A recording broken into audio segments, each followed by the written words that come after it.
Describe yourself right now, without your job, without your relationships, without anything that happened to you. Go ahead, try. Most people pause here, not because the answer is complicated, because something stranger is happening. You reached inside for the thing you call me, and what came back was a list of roles, a collection of events, a set of labels that belong to circumstances, not to you. What was left? Almost nothing. And that pause, that slightly uncomfortable nothing, is exactly what this video is about. You have been told your whole life that you have an identity, a self, a core, something permanent underneath the changes, something that was there when you were 7 and is still there now. The same you, the continuous you, the real you. But what if that story's wrong? Not wrong in a way that should frighten you, wrong in a way that, once you see it, makes you understand yourself with a precision you didn't have before. The first place most people land is continuity. I'm the one who lived through all of it. The same person who was a child, who grew up, who made those choices. I'm the thread that runs through it all. That feels solid. It feels true. But Daniel Dennett, one of the most rigorous philosophers of mind of the last century, would push back. The brain, Dennett argued, is not a self-finder. It is a storytelling machine. It takes the raw, disconnected flood of your experience, sensations, memories, accidents, embarrassments, triumphs, fears, and weaves them into a narrative, a character, a protagonist, and it calls that protagonist you. The narrative self is not a discovery. It is a construction, and constructions can be edited. Think about an embarrassing moment from 5 years ago. The version you remember today isn't the version that happened. It's the version you've rehearsed. The memory became a story, and the story became evidence for who you think you are. The continuity you feel is not the self. It is the story's illusion of a self. David Hume saw this coming 300 years ago. He looked inward for the self. What did he find?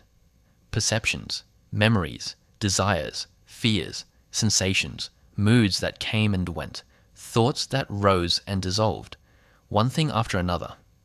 But no perceiver that was not itself just another perception. This is bundle theory. The self is not a thing that has experiences. It is a bundle of experiences. There is no separate entity underneath them, holding them together, watching from the inside. Like a swarm of bees. From a distance, the swarm looks like a single shape. It moves together. It seems to have a boundary, a direction. But move close enough, and there is no swarm. There are only individual bees. The shape was the pattern, not the thing. Your sense of self is the shape, not the thing. Now you might be thinking, this is philosophy. Smart people in old rooms making clever arguments. Real life doesn't work like this. But then neuroscience arrived, and it agreed, uncomfortably. Michael Gazzaniga spent decades studying split-brain patients, people whose brain hemispheres were surgically separated. When you separate the two halves of the brain, they behave like two different agents. Each hemisphere can be shown different information, given different commands. And when you ask the left hemisphere to explain why the right hand did something it didn't know about, it does not say, I don't know. It confabulates. It invents a reason. A fluent, confident, completely fabricated explanation delivered with total sincerity. Gazzaniga called the left hemisphere the interpreter. Its job is not to find the truth. Its job is to generate a coherent story, to take whatever happened and reverse engineer a narrative where there was intention, where there was a you who chose. The part of you that claims authorship may arrive later than you think. Antonio Damasio's research showed that the feeling of being a self, the sense that there is a continuous me, is generated. It is produced. Like warmth or pain, it is a signal, not a discovery. The brain creates the experience of selfhood the same way it creates the experience of color or sound. Two reactions tend to happen here. 1. So I'm nothing. I'm just a machine with no real center. This is depressing. 2. If there is no self, why does it feel so much like there is? Both are pointing at something important. A wave is real. You can surf it. You can drown in it. And yet, there is no wave substance hiding inside the water. There is only a pattern, a process, a behavior. Your self may be the same. It is a real process, not a fixed thing. It rises from the interaction of your nervous system, your memories, your body, your language, your relationships, and the stories you keep telling. It is happening right now. It will be slightly different in 10 minutes. It will be noticeably different in 10 years. The question is not, do I exist? You clearly exist. You are reading this. Something is here. The question is, what kind of thing am I? And the answer changes the rules of almost everything. Here is what it changes.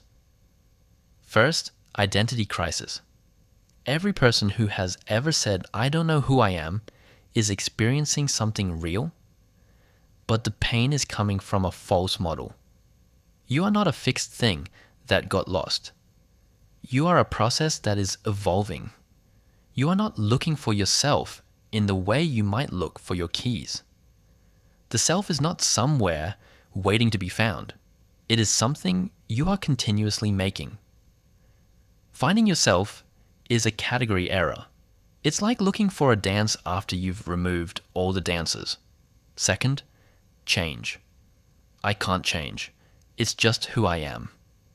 You have heard this. You may have said it. But if who you are is a story, if it is a bundle of tendencies and patterns and narratives, then change is not a betrayal of the self. It is a revision of the story. The resistance to change is not your true self holding firm. It is the story resisting its own next chapter. The author clinging to a character they've grown comfortable writing. You can write differently. It has never required destroying who you are, only updating what you believe about who you are. Third, the people around you. Every difficult person in your life is carrying a story they cannot see outside of. Every confident person, every wounded person, every person who has hurt you or loved you. They are not a fixed entity who chose to be what they are.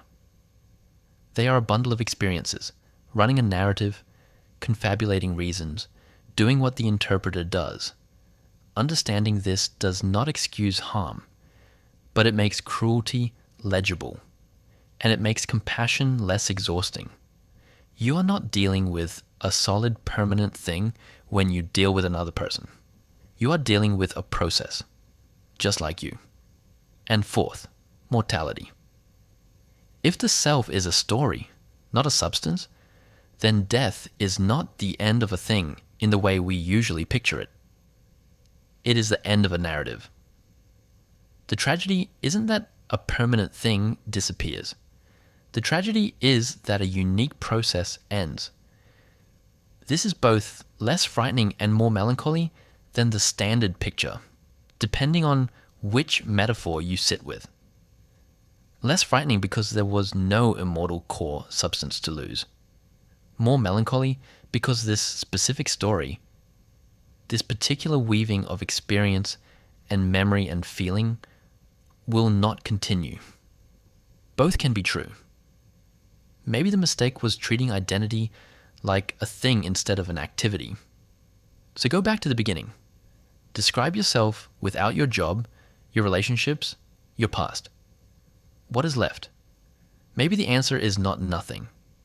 maybe what is left is exactly this: the thing that is doing the describing, the process that is running the question, not a fixed noun sitting at the center of your life. Something more alive than that. Something that is happening right now, mid-sentence, mid-thought, mid-change. Not a self you have, a self you are doing, not a thing, a verb. And if that unsettles you, good. The most useful things usually do. Thanks for watching. I'll see you in the next psychology video. Until then, take care.